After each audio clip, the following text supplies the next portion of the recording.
عجیب و غریب ہے کہ حضرت موسیٰ علیہ السلام نے کہا کہ پروردگار مجھے آپ فرعون کے پاس جانے کے لیے کہہ رہے، فرعون کی زبان تو میں جانتا ہی نہیں، وہ تو قبطی بولتا ہے، میں عبرانی ہوں۔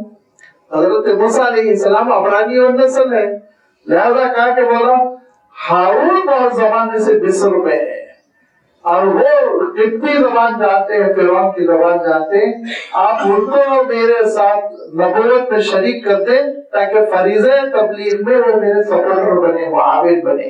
وزیر کا لفظ استعمال کیا حضرت موسیٰ علیہ السلام نے۔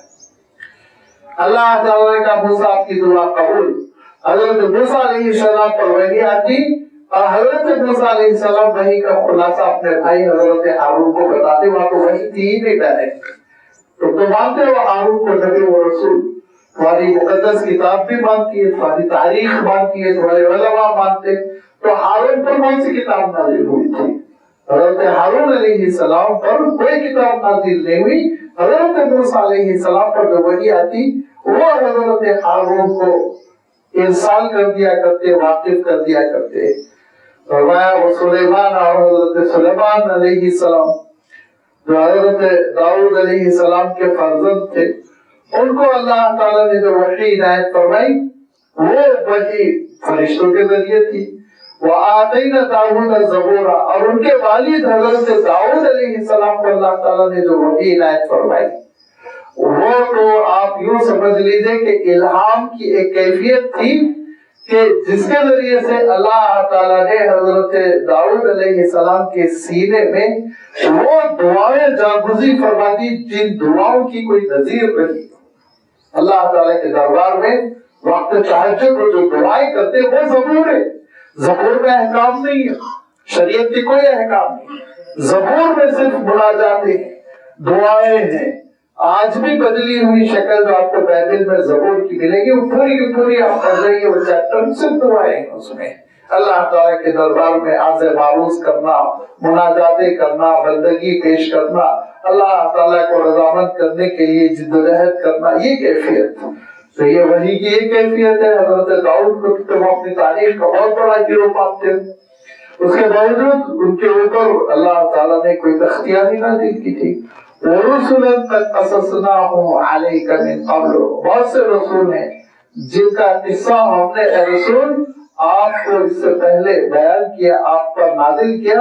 وَرُسُلًا، اور بہت سے ایسے بھی رسول ہیں لم نقصصهم علیک، جن کا کوئی قصہ آپ کے سامنے نہیں بیان کیا گیا۔ قرآن پاک میں اللہ تعالیٰ نے جو نبیوں اور رسولوں کا تذکرہ فرمایا وہ 24 ہے۔ آپ صلی اللہ علیہ وسلم پر آپ ملا لیں تو آپ صلی اللہ علیہ وسلم پر نازل ہوا، لیکن ملا بھی نہیں تو 25 ہوتے، ورنہ اللہ کے انبیاء اور رسول تو جیسے ایک مشہور روایت ہے، اگرچہ کہ سند کے اعتبار سے اتنی مضبوط نہیں، لیکن تقریباً علماء نے اس کو قبول کیا کہ 1,24,000 انبیاء ہوئے، اور اس میں بڑی تعداد میں رسول بھی ہوئے ہیں۔ تو معلوم یہ ہوا کہ اتنی بڑی تعداد میں اللہ تعالیٰ نے ہر قوم کی رہنمائی کے لیے نبی کو بھیجا، رسول کو بھیجا۔ سب کے واقعات تو تمہارے سامنے بیان بھی نہیں کی گئے، تم بیان بھی نہیں کر سکتے، علم میں بھی نہیں ہے، تمہارا علم خود بہت مختصر۔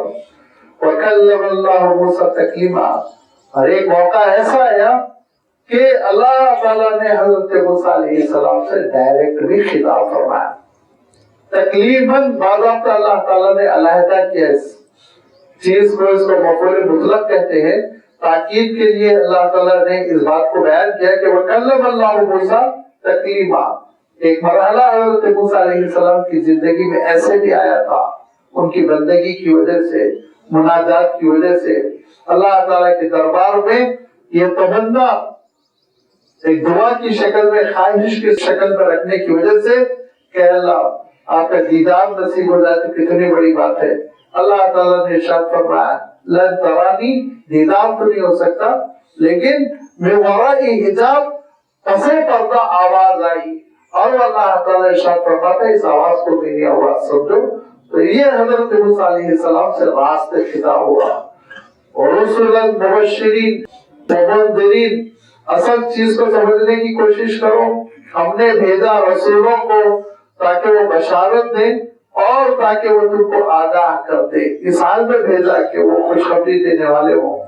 نیکیوں پر عمل کرو گے، ان کی اطاعت کرو گے، ان کی تعلیمات قبول کرو گے تمہارے حق میں بشارت، اور انکار کرو گے، غلط راہ پہ چلو گے، شیطان کی پیروی کرو گے تو وہ انذار کریں گے، آگاہ کریں گے، بتا دیں گے کہ تم تباہ ہو جاؤ گے۔ اور ہم نے نبیوں اور رسولوں کا یہ سلسلہ اس لیے رکھا لِأَلَّا يَكُونَ لِلنَّاسِ عَلَى اللَّهِ حُجَّةٌ بَعْدَ الرُّسُلِ وَكَانَ اللَّهُ عَزِيزًا حَكِيمًا۔ بڑی ایک اہم سی بات دیکھیے کہ اللہ تعالیٰ نے جو ہم سب کو پیدا کیا، سارے انسان غیر مسلم جتنے سبھی کو، کہ اللہ تعالیٰ نے ہمارے اندر ایک ضمیر، ایک آواز رکھی ہے جو ہم کو توحید کی طرف بلاتی ہے اور اللہ تعالیٰ کے دربار میں سر جھکا دینے کی دعوت دیتی ہے۔